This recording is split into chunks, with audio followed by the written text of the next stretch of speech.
Venecia bajo el agua. ¿Qué representa Venecia? ¿Qué representa la Basílica de San Marcos? Más allá de los gondoleros, estamos con un especialista en historia del arte medieval. Muchísimas gracias, Jorge Rigueiro García. Está bien, ¿no? ¿Lo dije bien?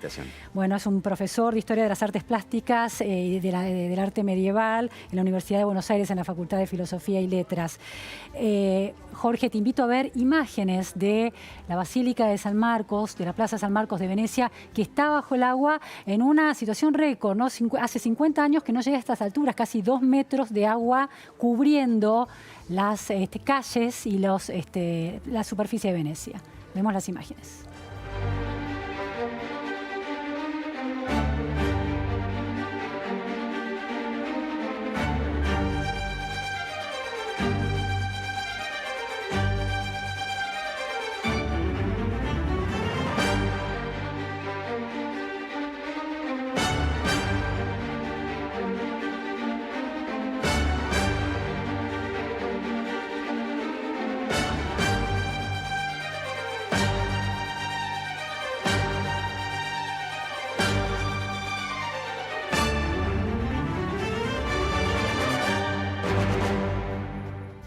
Bueno, Venecia, ¿no? Inspira mucho tipo de recuerdos y de asociaciones, pero lo que queremos entender es como el legado histórico.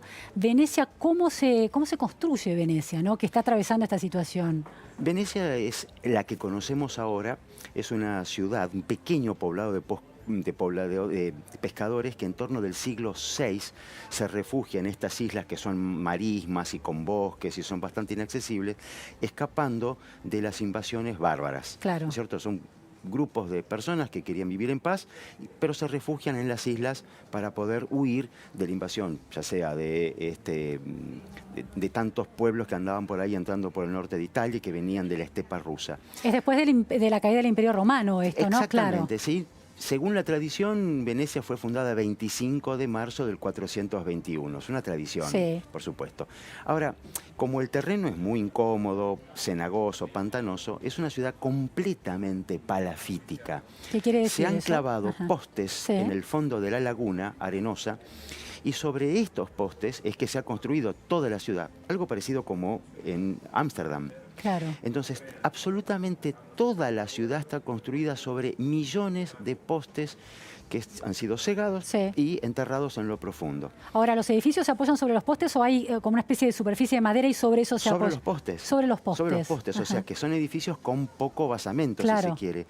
Por eso muchos de ellos están torcidos como todas las torres de las iglesias. Claro. No tienen una verticalidad absoluta porque no tienen profundos cimientos. Claro. Ahora, ¿esos postes eran de madera? ¿Había tanta madera en ese territorio para construir estos postes? Es una zona que se han mochado bosques de estas islas y se nos han traído de tierra firme, lo cual les ha permitido a los venecianos en esta isla, en medio de estas pequeñas islas, en medio de la laguna, sobrevivir y crear un imperio formidable que ha sido la puerta de entrada para los bizantinos o para el mundo, la cultura oriental en Europa, y la primera puerta occidental de cara hacia Oriente. Ajá. Es decir, que esa especie es una especie de delta, ¿no? Originariamente, ¿no? Riachos y brazos, tierra un poco llena de barro, ¿no? No era... Sí. Claro. Y hay muchas islitas que hoy en día, Torcello, que conservan esta estructura. Uno tiene que adentrarse en una especie de selva como si fuese nuestro delta del Tigre, como para poder llegar a algún pequeño poblado. Ahora, esas islitas se convierten en un imperio, esa es la idea. Llegan a convertirse en un imperio hasta el 1797, en que desaparece la Serenísima República, pero que su momento máximo de esplendor podríamos calificarlo en torno de la Cuarta Cruzada, 1204, cuando los venecianos atacan a Constantinopla y de alguna manera quiebran el poderío bizantino o constantinopolitano y establecen una suerte de imperio veneciano en todo toda esa parte oriental. Ahora, es interesante la historia de las cruzadas que uno estudia, ¿no? En la escuela secundaria. ¿Cuál era el gobierno de Venecia en ese momento? ¿Quién estaba ahí gobernando? ¿Qué tipo de gobierno era? Como tantas pequeñas repúblicas o reinos o principados en la península itálica, ¿no es cierto? Italia se conforma como Estado, como lo conocemos hoy, entre 1865 y 70. Es muy reciente. Pero antes había una multiplicidad de estados. algunas partes manejadas por el Papa desde Roma, pequeñas ciudades-estado, y esta era una situación bastante particular, la Serenísima República, que tiene un dux o un dogo. Lo podemos llamar dogo en español o un dux, y que era una especie de monarquía republicana, que duró hasta muy avanzada la modernidad. Por supuesto, Venecia ha sido un bocado muy atractivo para distintos imperios, para Napoleón, los austríacos. ¿Por qué atraía tanto? Su poderío económico, su riqueza y ¿En su qué se basaba esplendor. su poderío económico? La marina y el comercio de especias, de sedas y por supuesto el contacto entre Oriente y Occidente, que eran los que ellos manejaban toda esta zona. Pensemos que gran parte de lo que es la costa de Iliria, Croacia o la ex Yugoslavia pertenecían a Venecia. Ah, se extendía hasta ahí. Sí, es un imperio realmente muy poderoso. No eran simplemente la Venecia que conocemos hoy, esta ciudad con... La Venecia que conocemos hoy entra en un largo letargo después del siglo XVIII, que Napoleón cuando la visita dice, sí, es el salón de fiestas más fastuoso de Europa, pero ya no era Venecia. Jorge, el arte bizantino, la Basílica de San Marcos es una representación, la obra arquitectónica bizantina más representativa. ¿Cómo se diferencia de otros? ¿Qué la caracteriza? Lo que vemos hoy de San Marcos, no esta cosa inundada, sino el San Marcos, es una larga colección de agregados que se han hecho.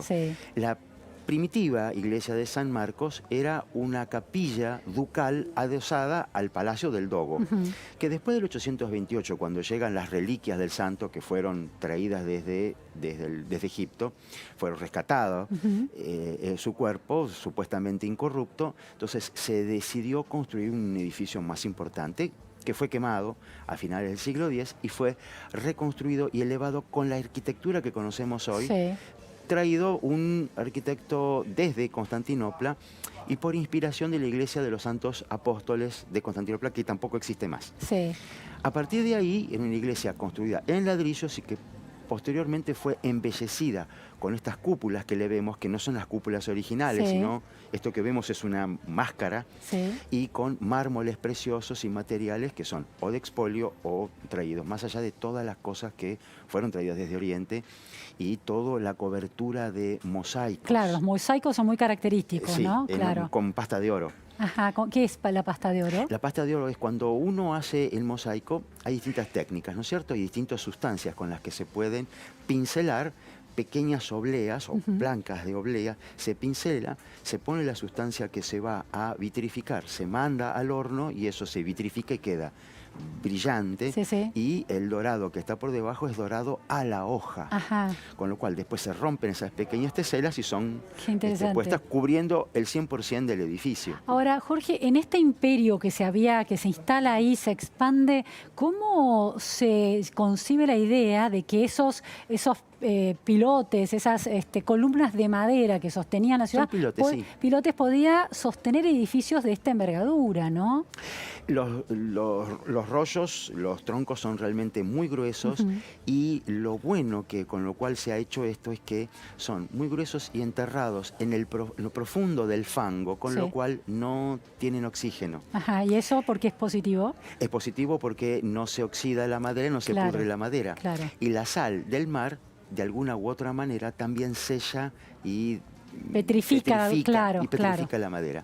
Que el problema que está viviendo ahora la laguna es el cambio climático, y que se ha inundado la ciudad 6 veces nada más. Pero desgraciadamente 3 de ellas en los últimos 20 años. Venecia hoy, estos días, estaba reponiéndose de la inundación del agua alta, como le llaman ellos, del año pasado.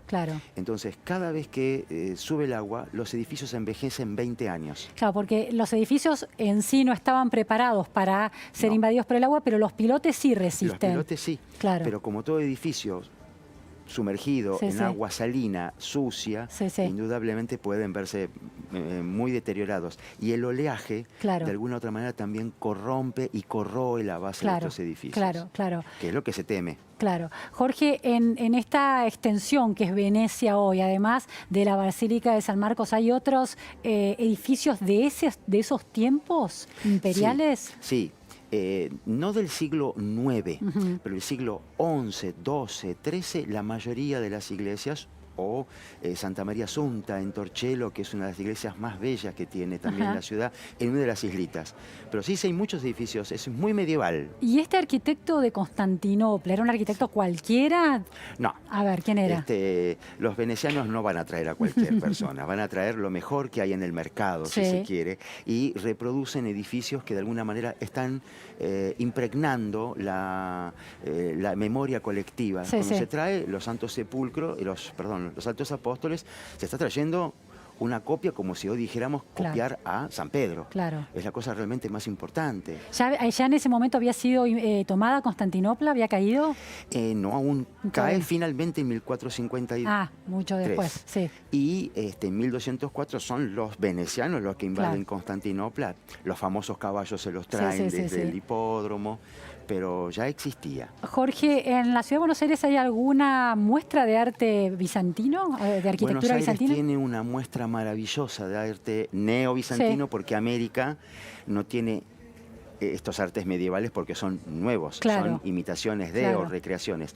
Es la Basílica de Santa Rosa de Lima, que está en una etapa ahora que está haciendo visitas guiadas. ¿Sí? Uno se puede inscribir a través de la página de la basílica. ¿Dónde queda? Avenida Belgrano y Pasco. Ah, es una basílica que tiene no la misma planta que esta iglesia, pero tiene una planta absolutamente bizantina de cruz griega con un círculo, un octógono y un cuadrado, todo uno dentro de otro. Es ¿Y muy mosaicos? bizantino. Y tiene una calota, o sea, la tapa que cubre al ábside, de mosaicos que son, por supuesto, del norte de Italia.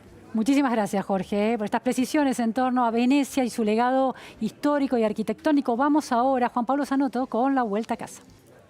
¿Cómo te va, Luciana? Hay que recordar que estamos a la